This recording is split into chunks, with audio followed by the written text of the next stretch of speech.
Good morning and welcome to Cougs News. Today we are talking about the students' constitutional rights and what we need to know as teachers. I'm Ashley. I'm Marie. I'm Nikki. And I'm Parker. All right, guys, let's talk about what our rights are. So first let's talk about the Bill of Rights were actually written in 1789 and were actually formally added to our Constitution in 1791. So really it's the source of many of our basic freedoms. Yeah, exactly. That's what the First Amendment about. It's about freedom of religion and freedom of speech. But we're only going to talk about the amendments that pertain to education today, right? Yeah, Right. totally. Yeah. Mm-hmm. So let's talk about the freedom of speech. I think you guys were talking about some cases earlier. Right. And go ahead, Parker. Yeah. So the one I'm thinking of was a big one for me. It was in 1969, the Tinker versus Des Moines case. It was basically when students were wearing black armbands to protest the Vietnam War, and school officials were kind of demanding that they take them off, that they're not allowed to wear them. And this went to Supreme Court, and overall they ruled, yes, they are allowed to wear, these bands in protest of the war. So school officials aren't allowed to remove those. Mm. Oh, wow. They can make the Halloween in school. Sailor Moon, Lady Gaga, I remember another really interesting case that it was West Virginia State Board of Education versus Barnett. And this one I think is super relevant to what is going on right in the United States with all the NFL teams. Students are not required to stand for the Pledge of Allegiance even in a time of war. And that was ruled by the Supreme Court in 1943. So that's just a really interesting case, thinking about today. There was a Houston student that was completely really relevant. Very completely relevant. relevant. Yeah. I have another case. It's called Hazelwood School District versus Premier in 1988.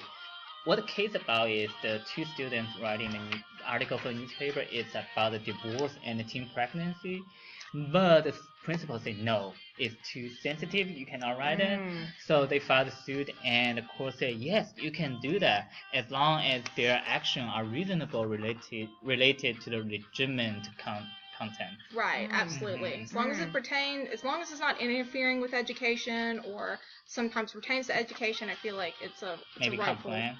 Right. About teacher. Uh-huh. Well, let's talk about, we were talking about the First Amendment, which is speech, and also religions. And I think, Marie, you were talking about a case that you had seen before. So really interesting case, Santa Fe Independent School District versus Jane Doe. And basically in that case, it came out that students have the right to pray individually or in groups or discuss their religious views with their peers as long as they're not disruptive to the school environment.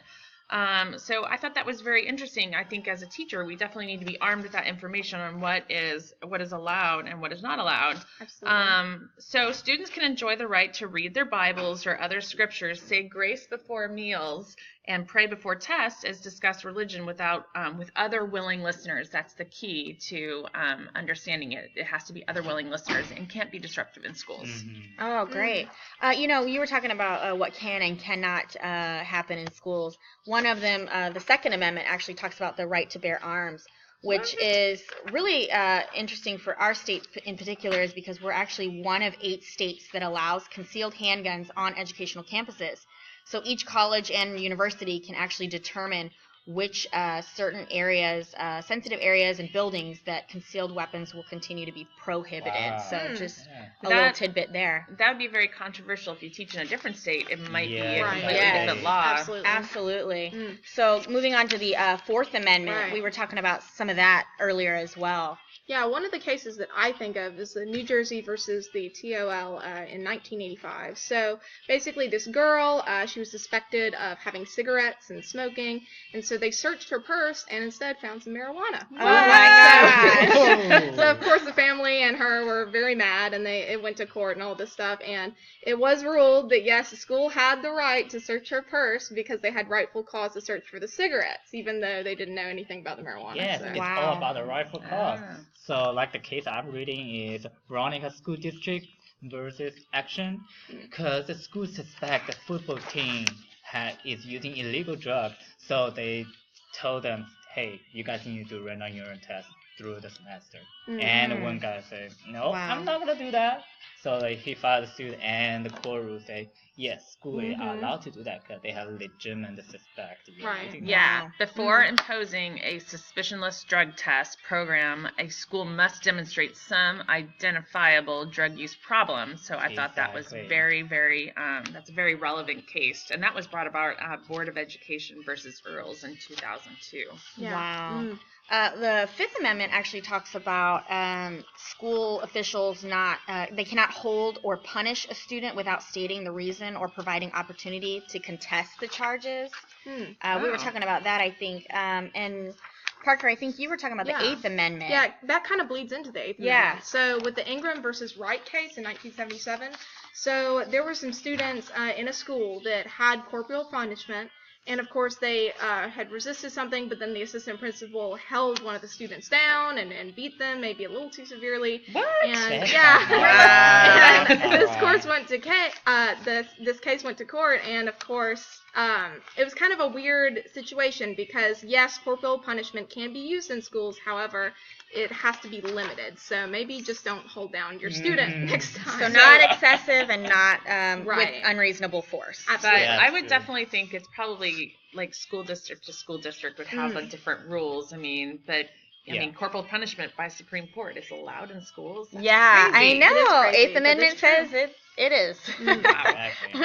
The 14th Amendment we were also talking about. Nikki, you were talking about the Brown v. Board of Education case from 54. That's a really important case because that case allowed black African American minors to go to a white student school so they can get an equal education. Because I think the Fourth Amendment is about equality. Even though they are advocated separate but equal, but this is not equal. That's why this case is really important, so everybody should get an equal education. Wow. Okay. Well, there was also another really interesting case that was affecting 14th Amendment rights, and that was San Antonio Independent School District versus Rodriguez. And basically that one said there's no fundamental right to education guaranteed in the Constitution. That Equal Protection Clause does not require exact equality or precisely equal advantages. And so what this case was about, there was a richer neighborhood in San Antonio school district, and Rodriguez was a family, and they wanted to be able to have the same rights or have the same equality in education as the more affluent school district. And this is all based around property taxes and how the property taxes feed into the educational system. So Supreme Court held that San Antonio Independent School District's financing system, which was driven by how much property taxes those the school district's people, the members, the families, which was based on local property taxes, was not an unconstitutional violation of the 14th Amendment rights. So, long story short, if you live in a school district that has high property taxes, it might have more benefits. Wow. Wow. Better resources. More resources versus a school district that doesn't have high property taxes. The schools aren't going to be funded as well. So that's crazy. Wow. Well, we've gone over quite a few of our amendments here. And listen, if you want to know more, because we're out of time, go check out the links, and we would love to tell you more about those. But thanks for listening, guys. Y'all have a great day. Great day. Thank you. Bye. Skills for